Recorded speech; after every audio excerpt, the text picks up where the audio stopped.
Thanks, Gary. Thanks for taking the time to do the interview, and all of us are very keen to find out more about the great Gary Falk. Used to be Swadhin, and I wanted to just go back to your own birth in the spiritual life and what got you started spiritually, and why you were looking for a spiritual path. Well, first of all, thanks for doing this. I really appreciate it. You know, it's very interesting to be on the other side of the fence, so to speak. You know, I'm doing the interviews, and now you're interviewing me, and this is, you know, every day is exciting because, you know, new experiences. So let's start off. The question was, what started me on the spiritual path? Well, there were two factors. One was I was very depressed and miserable in my life. I think that's the best. I think that's one of the best ways to start seeking, because if you're happy, you know, doing whatever you're doing in your life, in your job, with your family, whatever, your girlfriend, boyfriend, you know, then there's no point in seeking anything. But when you're really miserable and depressed, like I was like desperate. And luckily, and just fortunately, I wrote about this a little bit on Facebook. I was in the Army Reserve, and I was stationed in South Carolina, and I walked into the How old are you?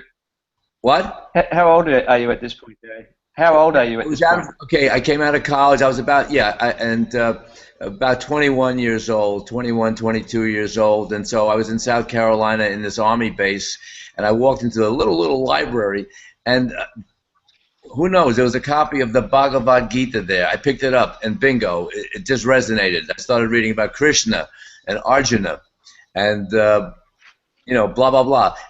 But one thing that caught my attention was at some point in that story, Krishna says, I think Krishna says, you know, find that one thing by which all things are known and by which all your problems are solved. You know, just the one thing. I said, bingo, you know, that's it. So anyway, that started me off. So from there, that I said, I got to find that one thing, the one thing that's going to solve all my problems, that's going to, that's going to do it for me. So that was the big. Do you mean your passion in life, Gary, or do you mean it was about finding God or something else? Well, it was about finding whatever it was, the truth, I guess, you know, of your existence. I forget how it was phrased in the Gita, but it was like, you know, find that one thing, that one bit of truth that's going to open everything. You know, at that point, I wasn't too interested in God. I wasn't believing in God, but what I read about, you know, finding the truth, that resonated with me. Okay, and so you're in the Army Reserve, and you begin this search. And how the heck do you find an Indian spiritual master in Carolina? Well, I didn't. I came back to New York. You know, I was only there for a few months. I was in the reserve, so I came back to New York, and I, you know, was started exploring, you know, spiritual bookstores. So I was in this spiritual bookstore near the UN. It was on East 53rd Street. It's called East West, and I think it's still there. And it's a little bookstore run by the Theosophical Society. Anyway, I walked in there. I'm in there, and I met this woman who was a disciple of Sri Chinmoy, and I'm looking over books, and somehow, I don't know, she said something to me, or I said something to her, and next thing you know, she's telling me about the guru coming to the UN every week, and why don't I check him out? And I said, well, you know, hey, I'm looking for a guru. Oh, another thing was, I had read in another book, and it would really impress me, was, hey, you can't find the truth on your own. You have to have a guru. You have to have a teacher. And I really took that to heart. So I was out, you know, I said, I got to find a guru someplace. And bingo, I ran into this woman. I forget her name. She didn't stay in the center that long. She left, but I stayed.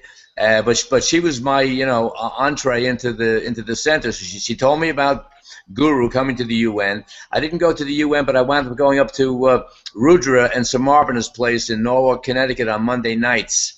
And that started me off. I hooked up a ride, or I forget how it happened, but I hooked up a ride with Geeta.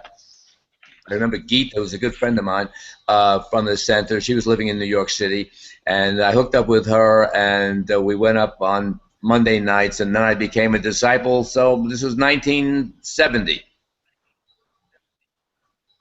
It's quite funny because I spent a lot of my time staying in New York with Caton, which was Rudra's Samarpana's son, and he modelled his life on you. I will say, I will say this: you were his hero, and Okay. I was always hearing about Swadhin, but yeah.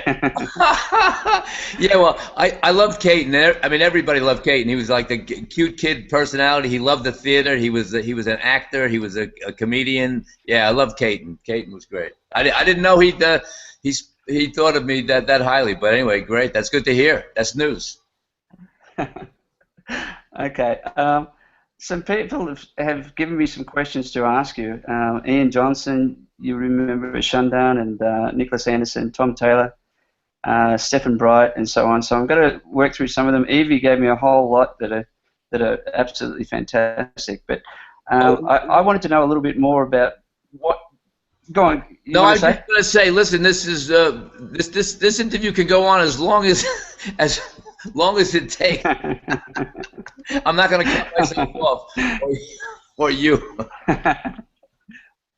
Well, what Ian told me was that you I joined with Kishore and Prashanto. I don't know whether you remember them in Melbourne. They were from, Prashanta, and Shundown was that in. name rings a bell. What year was that? Oh well, I joined in '79, but they joined in I would say 70 or something like that, maybe Right, '74. because Yeah, I was there from '74 they would have been. Yeah. yeah, I was there from 70 to 80. So yeah, Prashanta, I know that name, and I met a lot of Australian disciples. Um, and so okay, great. Well, what happened? What I was going to say, Gary, was when I joined, the whole centre seemed to be in mourning that Swadhin had left, and that everything had gone, downhill a little bit as far as the fun in the centre was concerned, But anyway, I wanted to say, Ian said to me that you seem to have a very special relationship with Guru, in that you seem to be getting away with stuff that other people didn't get away with, and I wondered how your relationship with Guru kind of developed, how it started, and how it evolved. Well, it started a little bit shaky because, as Guru said to the disciples at the house one day, and he said it a few times. He said, you hold me in reverential awe. He used that expression, reverential awe. You don't love me. You hold me in this awe. And that was my experience too. I was a little in awe of him. There was a little bit of fear there. But it turned out that, I'm a comedian. And Guru loved that fact, because I mean, I didn't know this, but somehow he liked people getting up and telling stories, and so he would say, who has a story to tell? Who has a story to tell? So I'd get up, I'd tell a story, and I was a big hit for a while. I was like probably one of the really first comedians, center comedians. Later on, other people took over and they surpassed me, and they did great things like the Swanson brothers and Abaddon, and but in the beginning, I was like the main comedian there, and Guru really appreciated that, because he wanted to pick up the mood of the center. There was people were getting depressed. In fact, there was a law against depression. If you got depression, you were depressed, you got reported, you got kicked out of the center or put on probation. So anyway, so Guru liked the fact that I was a comedian. I told stories. I was funny. And so, all of a sudden, my stock rose in the center. I mean, I didn't have this thing planned, but it just happened. So I was in good shape, and I got away with a lot of stuff because, again, like the court jester can say things to the king that the ministers can't say. So I would jab Guru a lot in my routines, and he seemed to like it, and so I would go further, jab him a lot. But you couldn't do that. Couldn't do that seriously, or because other people, a few times. Mahalakshmi, once made a comment, tried to joke with Guru, and he didn't like it at all. But it just didn't go over very well, and so I was like the court jester, so I could get away with the stuff up to a point.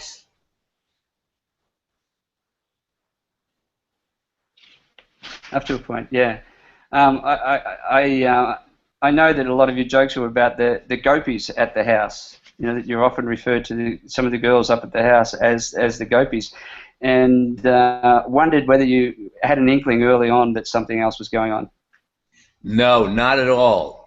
I mean, listen. That whole thing blew my mind when it finally emerged that Guru was, having sex with these girls. When I was leaving the center in 1980, that's when Savika's story broke. I heard about Savika's story. And at the time, I was so hell bent on getting out of the center. It didn't even like kind of register. It was like, well, I don't know, whatever. I can't be. But to get back to the question, no, I didn't have an inkling. I didn't have a clue. I wouldn't have believed it myself if somebody said to me, because at the time there was a big scandal going on. There was a very close disciple who lived across the street from Guru. What was her name? I can't think of her name. Suparna. That was one of his early, sexual contacts. So there was a big brouhaha. The kids were throwing rocks through the windows. But at the time, the story was, well, they were angry, and Suparna left because Guru said he was greater than Jesus, and they were Christians or whatever. But it was all about the sex thing. But totally. I couldn't fathom that. I wouldn't have believed it at the time. No, yeah. No clue.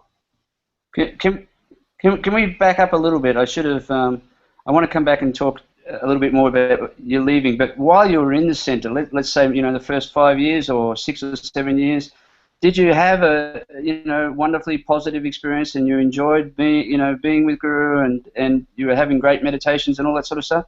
Yes. My 10-year discipleship went in two phases. Number one, the first phase, I would say the first 5 or 6 years, almost totally positive, except I had personal problems. I was depressed. I have a history of depression, serious depression. I was even diagnosed as being bipolar, but I didn't have too many manic episodes. I was mostly depressed. And so I was battling that, but otherwise, that was my personal burden, but otherwise, my center experience was entirely positive, almost entirely positive. I had a great time. I had a great relationship with Guru.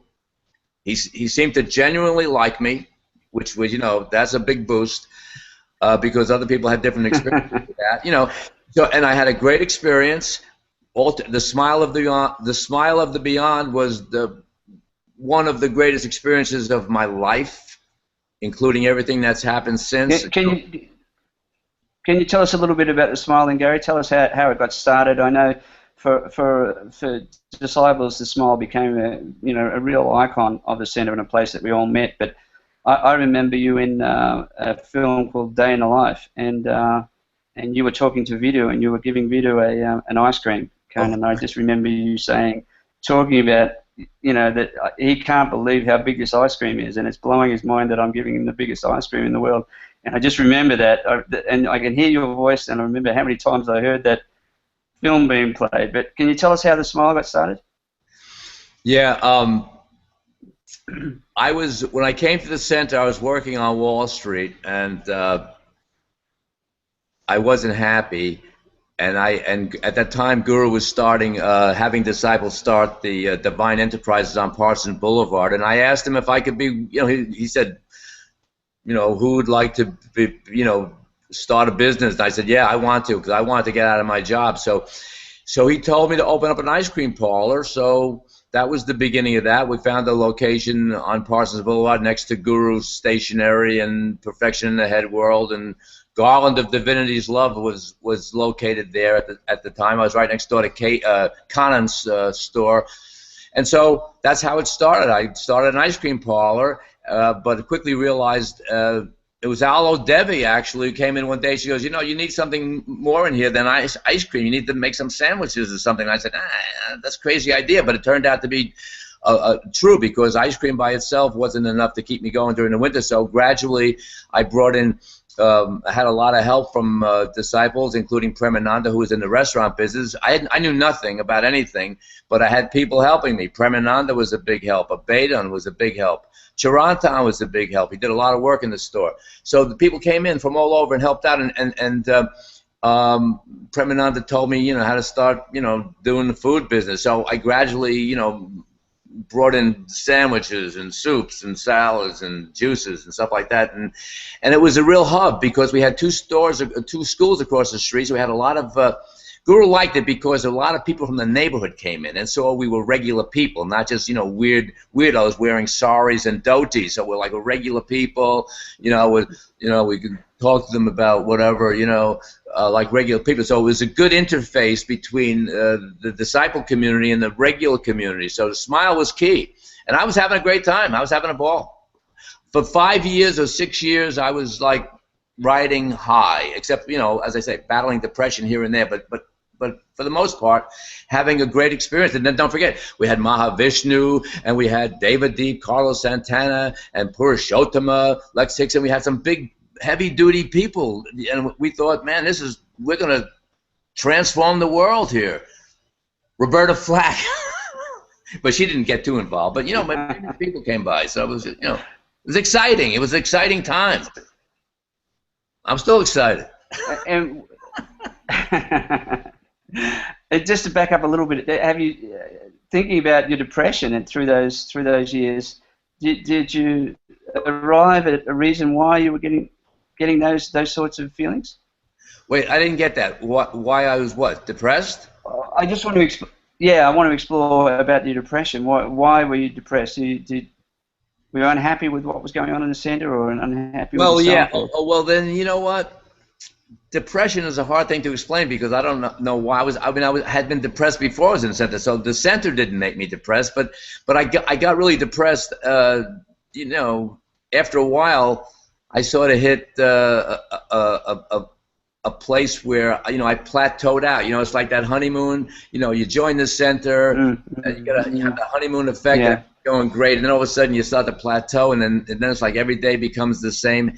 I can't explain the depression, but I really went into a funk, and I was going to leave, and I went to see Guru. I was like, I got to leave, and he said, well, he gave me the one incarnation line, famous line. He said, look, you've had many lifetimes, and you have just give me this one incarnation. So I said okay, and then he said okay, now go out and put on a play and run 7 more miles a day, and like load you up with stuff so you don't have to think. And it kind of worked. I went back to the store, it worked, and then that picked me up for another few years until I hit my I hit the peak, I hit the turning point where I said, I got to get out of here. It's this ain't it. Well, let me ask you one more thing while you're still in the center, because another experience I had coming just after you left was circus. I never liked the circus, and people would say, well, when Swadhin was the ringmaster, the circus was fantastic. So Evie asked a question, and I'm backing her up.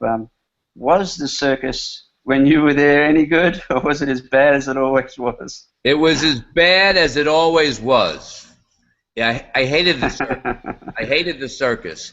The first time we did the circus, it was fun. It's like the first time you do anything, it's fun. When we did the first time, we had the big parade for Guru. It was fun.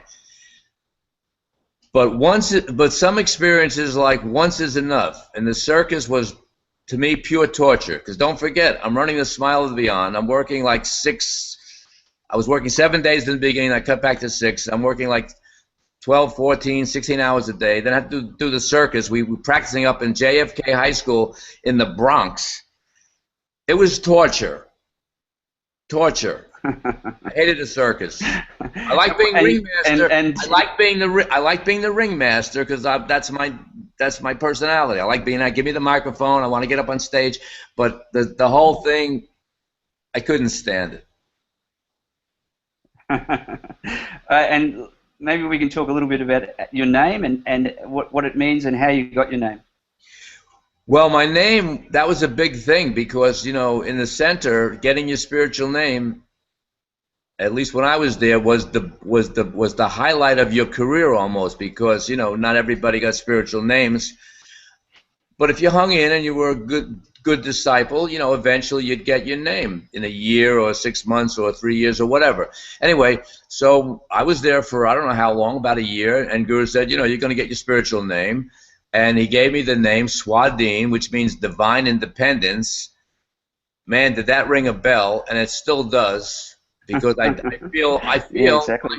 I feel honestly divinely independent. I mean, Yeah. I connect with that. Now I understand, you don't want to lock into any particular thing that's going to define you, but if anything defines me, I think that does divine independence. I totally relate to it. And when people call me Swadhin now, I still get, I still get a thrill. I still get a thrill when people call me Swadhin. That's lovely. A few people do, That's but lovely. yeah, it's great. And how did it happen? Was it a great experience with the clouds parting and all that sort of thing, or No, how did you get your name? no. It was nothing dramatic.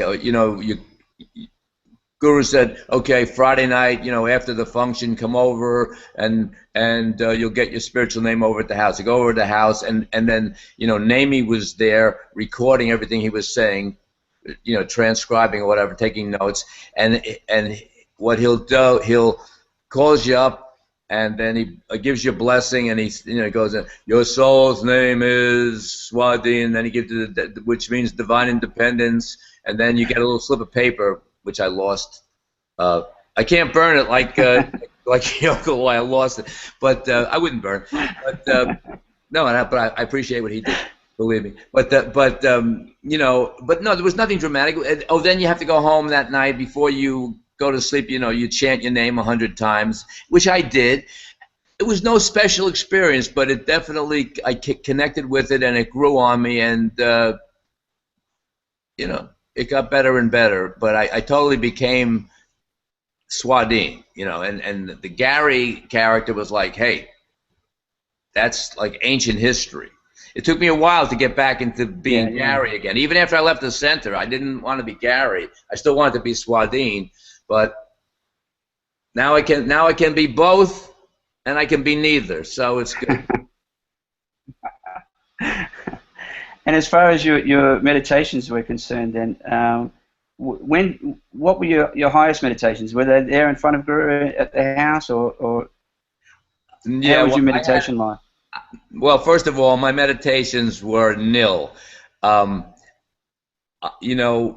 People who were lived close to Guru and did a lot of stuff, I think the attitude was, hey, we don't have to meditate. My attitude was like, hey, I would do a perfunctory meditation like for 5 minutes in my shrine before I went to the store at 5:30 in the morning to start the home fries, So I said, hey, listen, I don't have to meditate, because Guru's handling all that, and he said as much, So I never meditated really per se. I had a few very dramatic spiritual experiences in Guru's presence, especially one time up in Canada, but no, I never really meditated. I used to sit there, look at the transcendental picture, and then start thinking, oh, what soup am I going to make today? I'm thinking like, oh, I'm going to make split pea soup today, or I'm going to make mushroom barley soup. I'm looking at the transcendental picture, and then I said, I got to get out of here. So yeah, meditation, no. I forget meditation.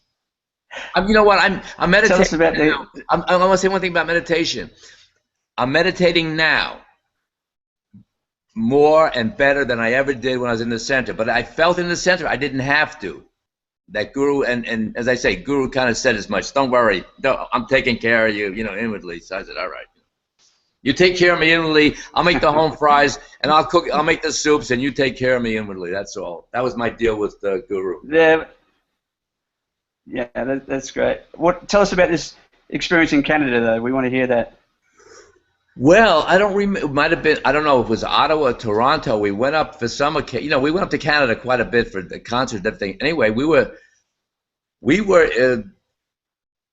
in a motel or something. That was having a meditation. Just the disciples. I think Mukti was there, and Maitreyi, and the Canadian disciples. I don't know what happened, but we're looking there at Guru, and all of a sudden, and it wasn't only me. I remember Ashok, Chris Poison, never showed too much devotion outwardly. He was like, prostrating whatever was going on, something came down, and I just spontaneously did the same thing. I just said, oh my God, this is like, I'm in the presence of God here. I just want, like, well, you know, flat out, you know, full prostration. And that's not my style. You know, I go, do one of these things, yeah, it's all right, you know, but, like, you know, the full prostration, you know, oh, man. It was just a divine experience. I don't know. Nothing was said about it. It was just like we were all very much moved. I wasn't the only one. And so whatever happened that time, it was just like, oh, my God, you know, I'm in the presence of God. And, like, you know, it doesn't get any better than that. And I had a few experiences like that. I had a few experiences like that in different, you know, different times. But it's like that, you know, people are in the center for 10, 20, 30, 40 years. They're not there for nothing. Even though there's a lot of other stuff going on, you're saying, like, oh man, what's he doing that for? You know, the Nobel Prize, Model Circus, Esraj Conference. But there are enough of those experiences that say, well, I'm staying here because this is where, you know, this is where it's really at. So those kind of experiences kept me in the center for 10 years, even though I had peaked around 5 years, and I was like saying, I got to get out of here at some point. I can't stay here for the rest of my life behind the counter with a smile of beyond. No way. And so what actually happened then when you left the center? Was it Guru saying to you, you know, also it's time to go, or he begged you to stay, or what happened? No, I left on my own. I left because of the Alo Devi losing her realization story. One day in around 1976, Adi Rata, we used to call him the tall man, very tall, came into the store in his dhoti and kurta, all in white, and he leaned over the counter and he said, listen, Guru sent me to tell you, and I'm telling other people too, that Alo lost her realization. Up to that point, you know, Alo was the divine mother, you know, equivalent of Guru, you know, whatever. And he said she lost her realization because she was jealous of Ranjana and Lavanya. And so Guru wants to know, you know, whose side you're going to be on, in effect. And I said, well, I'm with Guru, you know. I'm not stupid. And I didn't have a real thing going for Alo Devi anyway, because Alo Devi, you know, started to become a little off. And we were making fun of her, in fact, because she'd be walking up and down Parsons Boulevard talking to herself. I mean, a lot of stuff. Anyway, but in the back of my mind, something clicked, and I said, you know what? Lost her realization. What is that all about? You know, you go from divine mother of the universe, totally enlightened, to, like, you're jealous of the girls to get more attention. Anyway, that broke the bubble, okay? But it took me another 4 years to get out. So anyway, I was waiting to, you know, make my exit. And certain things, my whole life was in the center. My store, my livelihood, my friends. I didn't have anything on the outside. But one day I was out running my 7 miles, and I got an inner message as clear as a bell. It's time to leave now. And I knew that was it. The inner, you know, the inner guru, or whatever you want, the Sadguru, whatever you want to call it, I spoke to me. I mean, it was time to leave. This is 4 years later, 1980. So I told Guru I had to leave, and he got it. It was not the other time. The other time I told Guru I wanted to leave, he talked me out of it. Because no, you know, stick it out. Give me one incarnation. You know, put on a play, go running. Don't worry about it. This time it was like he didn't try to talk me out of it, because it was like crystal clear. I said I'm going, and he wound up. So was it the inner Swadhin talking to you, or was it Guru talking to you, telling you to leave? Do you think? It was the inner being, the inner Swadhin, the inner Guru, the real self. I'm calling it. It was definitely my own true self saying, okay, now it's time for you to leave. And there was no question about it. Up until then, I was going back and forth. Well, am I going to leave? How am I going to leave? Where am I going to go? Who am I going to go with? And then everything unfolded. You know, bingo. And it was like smooth sailing. I left, and you know, I went to. He said, okay, you know. I said, I'm leaving on the 26th. He said, okay, come over to the house before you go.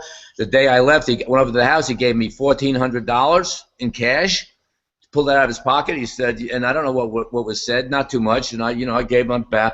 At this point, I didn't know anything about the sex stuff. That drove me crazy later on, but up until then, it was like, well, hey, look, we didn't connect, or it's time for me to go. So I left on good terms, because then I came back to the center, and I got even lifted up at one Progress Promise. I got lifted up on the thing, and I came back with my wife to Anand Brahma, and I was in good shape with the center until I found out about all the sex stuff, and then I went a little crazy. You want to tell us about the crazy then? What happened in the years after? Well, I was going back to the center and thinking like, well, Guru, he's got something, maybe he's enlightened, but I didn't believe the Avatar story, but I figured, And then I think it was Tarak, the colonel, somehow turned me on to this Yahoo group that I now own. I took over, but Sam, Russell Bradshaw's son, started it in 2001 or something to show the other side of the center in Guru. So it's a Yahoo group. Anyway, so Tarak told me about it. I went on to the Yahoo. I started reading all these testimonials. Fulela, Anne, who's sleeping in the other room now, and Savika, and I said, wow, bingo, this stuff is true. And then I spoke to Tarak, and he said, listen, I spoke to Savika. It's absolutely true. There's no doubt about it. He said, you can call her up. She said, you can call. I said, no, I don't have to. You say it's true. The colonel, if he says something is true, it's true. Anyway, but I'm telling you, but all these testimonies and the ones that came out later. So anyway, I felt betrayed. I got angry. I felt like, this is a betrayal.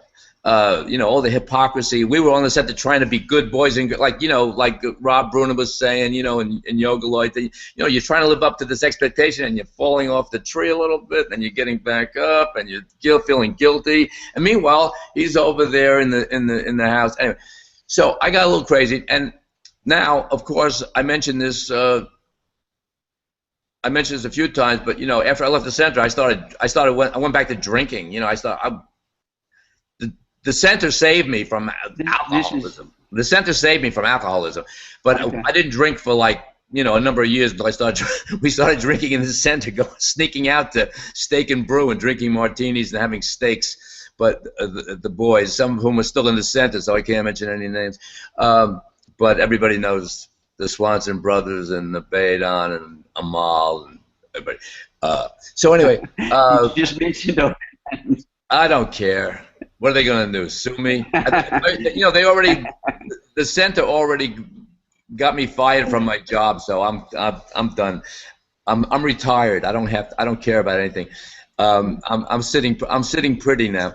So anyway, make a long. So what was I saying? Oh no. So like I went back to drinking. I was like drinking, and then I got even crazier. I was like taking painkillers, and anyway, I got so crazy that I was on there. I'm just like angry, raging, venting, letting it all out.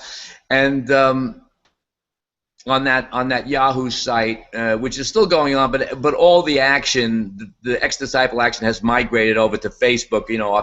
Our secret Facebook group that nobody knows about, but everybody knows about. Anyway, I went a little crazy, but you know what? And as somebody mentioned, I forget who it was on the group, really I was angry with myself. I was angry with myself. I'm not angry with Guru. I'm not angry with anybody. I was angry with myself for like just, I don't know what. I just was venting. I was venting. But then I cooled out. Now I'm all love and all joy. And in this period then between this is from 2001 you're saying, so what happened from 1980 to 2001? Well, from 1980 from the time that you left. From 1980 to 2001, I lived the house. I got married. I went to Connecticut. I met a woman. We got married. I lived the life of a householder, but I continued my seeking. My seeking career never went quiet for too long. I would go. I'd take little vacations, but basically, I tried so many things. So for 20 years, I was just exploring all kinds of new stuff. You know, when I got out of the center, after I took a little break and did a lot of drinking, I started going back to, you know, exploring different spiritual paths and stuff. So I did a lot of stuff, And anything that you want to share with us? So was there any of them that, you know, are standing out for you? Obviously, is non-duality. Well, non-duality. Stuff. Yeah. Well, first of all, I took the S training. That was great. I did Course in Miracles. Rob Bruner mentioned that. Course in Miracles was great. What other thing? The Urantia book was great. But I think the greatest thing was in 1982, I discovered Nisargadatta's I Am That, and I became, you know, really totally plugged into non-duality, which from 1982 now to 2015, I have to say I've been a big fan of non-duality, Nisargadatta mainly, and all the people that, you know, came out of Nisargadatta's thing. So, you know, so that's where I'm at. You, kind of like a non-dual. I'm a non-dual guy. Can you give us a little breakdown on what non-duality is? Yeah, non-duality is simply, look, it's all one, there's no separation, and you are that. In other words, I'll put it this way. All there is consciousness or awareness, and you are that.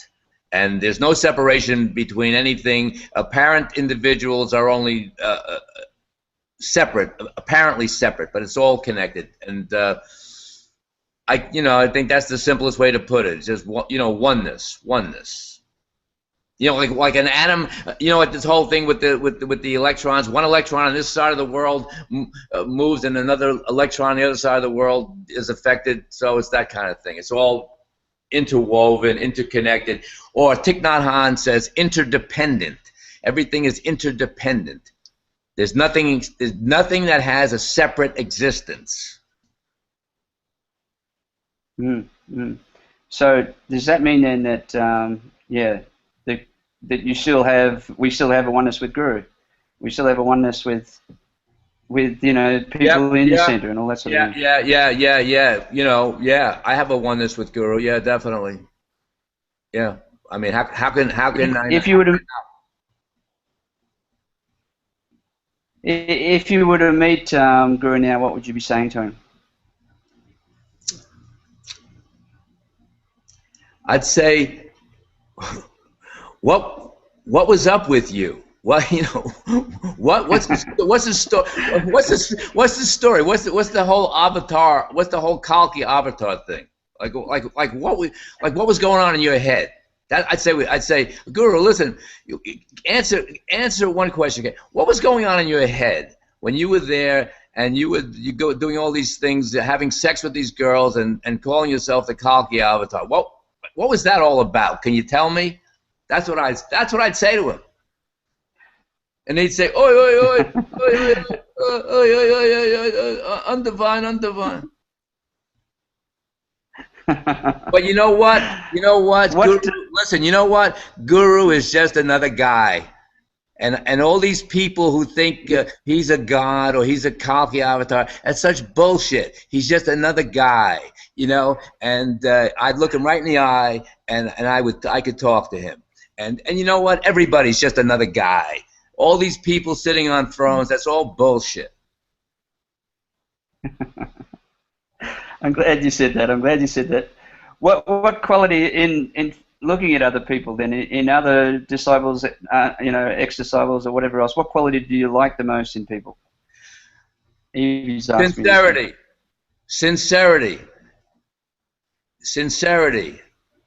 Openness, honesty, telling it like it is, and stop playing games and pretending, pretending something is that isn't. So just, you know, openness, honesty, transparency. Tell it like it is. That's all.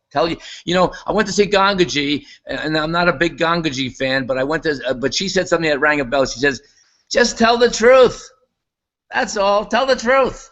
You know, it may not be, you know, your truth may not be another person's truth, but tell your own truth. That's all. What's true for you? If you really believe Guru is the Kalki avatar, like Matthias, fine. That's your truth. Okay, you're sincere. I appreciate that. I just don't appreciate bullshit, hypocrisy, deception, and stuff like that. But what I love about the disciples and the ex-disciples is that, you know, they're sincere, they're open, they're honest. A lot of them. And now that you're involved with, you know, this this Facebook group and really these interviews and all the rest of the things that you're doing, what do you feel is our role for the ex-disciples and people that are perhaps thinking about getting out, and also what do you think of our role for disciples that have got out? You know, like I'm thinking of, you know, Bidiko and some of these people that have got out, and how are we going to support them? I think that's the main thing. You kind of broke up there, but I think I got your thing. Let me take off my sweater. It's getting hot. You know what? I think that's the main thing. This is why I maintain that group on Yahoo groups, and why I'm participating. Here's the main thing. There are people who have left the center and who have a hard time adjusting. That's a natural thing. I had a very hard time adjusting, like everybody else. And there are also people in the center who may be thinking of leaving and have their doubts, but they're afraid because, let's face it, the Guru said, if you leave the center, you're going to get raped. You're going to get cancer. The hostile forces are going to get you. He even told Pujani, you leave the center, the Supreme will never love you again. And she told me that she had to deal with several years of therapy just to get over that one. So there are people who are like, in doubt. So what the main thing for me is like to be here as a witness to say, hey, don't worry, come on out, and everything is going to be fine. Yeah, life is the way it is. There's a lot of horrendous things going on. It's going to be up and down. But anyway, but really, at least you can live a sincere, authentic life, and there's support out here. And, in spite of everything, I think life is great, but I know there's stuff going on that's horrendous every day. I read the news a little bit on the internet, but no, the hostile forces are not wait. It's like when you're a Christian. I was a Christian too, and like the devil is behind every tree waiting to snag you. Well, it's the hostile forces are waiting to snag. No, it's not like that. So, and also, if disciples come out there, support. What I want to do, part of what I want to do in my life is support the ex-disciples, in having better, happier, more fulfilled lives. And I'm happy that I'm seeing ways of doing that. Ways are opening up. So that's what I think the main thing is for me, is to take my experience and use it for supporting other people. And I mean, you mentioned earlier about Tarak. That Tarak told you, and Tarak would never lie to you, and you completely trust him. And if he tells you it's true, it's true. What do we do with people that are in, but perhaps don't have that person they can trust right now? They've just got to work through it, I guess, or work through a process. What do you feel about that? Well, I think that the Facebook group, the alumni group, is serving a great purpose. Hats off to Yogaloy, not only for his blog, but for that the disciple group he started on Facebook, because that's a great area for people to plug into, and they can just, I know I've said different things, but they can just hang out there and get there, see what's going on, and get comfortable. But I think it's good to have somebody you trust, like as I say, somebody, if you can connect with somebody who you trust and who you can rely on. But I don't know. I think the Facebook group is a great support for people. I would agree. Yeah, look, to me, I think it's the more information that's out there, the better it will be for everybody. Evie's also asked you, she wants to say, if you were to lead a meditation class, what would you want people to feel at the end of it? Well, you know, it's interesting because right now I'm taking a course which involves a lot of meditation. I'm halfway through it. I'm not in a position to lead anything right now in terms of meditation, but I might be at some point. But to get to Beatika's question, what I would want them to feel more than anything else would be confidence in themselves. Like, hey, I don't have to rely on any outside authority, any guru, any teacher. I've got something within me that I can tap into through meditation. Not only meditation, but meditation. I'm finding now, all of a sudden, I'm a big meditation fan. I never met, didn't sit in the center. I didn't meditate. But now I'm finding meditation to be very effective. And I would say it's given me a lot of confidence and assurance. So I would say, look, if what I'd want, the answer to the question is this. What I would want to have achieved would be for people to feel like, hey, I'm contacting my own inner strength, my own inner self, my own inner whatever, and that's what I'm going to go with. Not somebody else's. Not somebody else's. Go ahead. No, I was just going to say, can I finish with what do you feel your life has been about so far, and what do you want it to be about in the future? What my life has been about so far has been two things. Number one, my life has been about seeking my whole life. Now,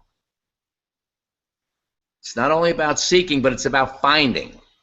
Okay, now that there's a corner that has been turned. So in other words, seeking, sure. Seeking may never stop. I love seeking. I love seeking.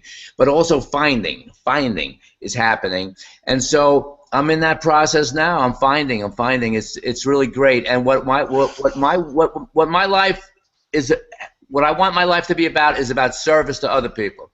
But service in a specific way. In this way, because I've been in the center and come up from that whole disciple thing, I'd like to serve other disciples and ex-disciples, getting out from underneath this whole thing of like, oh, my fate is in Guru's hands. Well, no, it's not in Guru's hands. I'm sorry. Your fate is in your own hands. And that's what I want to do, promote that. And not, because I know people out there, they're scared. They're afraid. Oh, Guru can curse them. That's why I think a lot of people don't speak up, because they're afraid that, Guru's going to get me from the inner world. And like, to me, that's such garbage. And what I want to do is, dispel all these myths and all these superstitions and all these silly magical thinking and, I don't know, dumb stuff. Silly, like Guru used to say, silly, oi, silly. Well, that whole thing is silly. Guru doesn't have any power over you. That's ridiculous. But you're giving him the power. You're giving him the power. That's the problem. So anyway, that's my life is about dispelling the myths and establishing righteousness, like Krishna. I took incarnation now. I am not the Kalki avatar. No, please, no. Swadhin, can I just finish by saying I really enjoyed the conversation, really enjoyed the interview, and I hope you got everything asked that you wanted asked, and I know that I really enjoyed the process, and I love this whole idea of service. I think that's you. You're the man that can really connect with people. People feel a connection with you, and you really do connect with people really easily. I can see it. So, it's so your fundamental nature, isn't it? Yeah, it is, and I feel incredibly blessed. In spite of all my bad habits and stuff, and listen. Thank you. I mean, this has been great. I mean, I love interviewing people. I want to interview Tarak next, and then we have Paul Strom, and we've got Guillermo, and when we got Byron Black, and I want to interview you, and I want to interview everybody. Bithika, I want to interview everybody. But when people are ready, they'll come forward. and love the whole thing. I want this to be an ongoing thing. Thank you so much for doing this. I love talking, and I love talking about myself. No, and I love talking about everything. But listen, thanks, Surinmalya. Thank you. Thanks, Swadhin. Really nice. Really, really lovely to have this conversation, and I feel really blessed. Thank you. I feel blessed too. Thank you. Thank you. Okay, we done? We're done, brother. Thank you. Okay, brother. Okay, brother.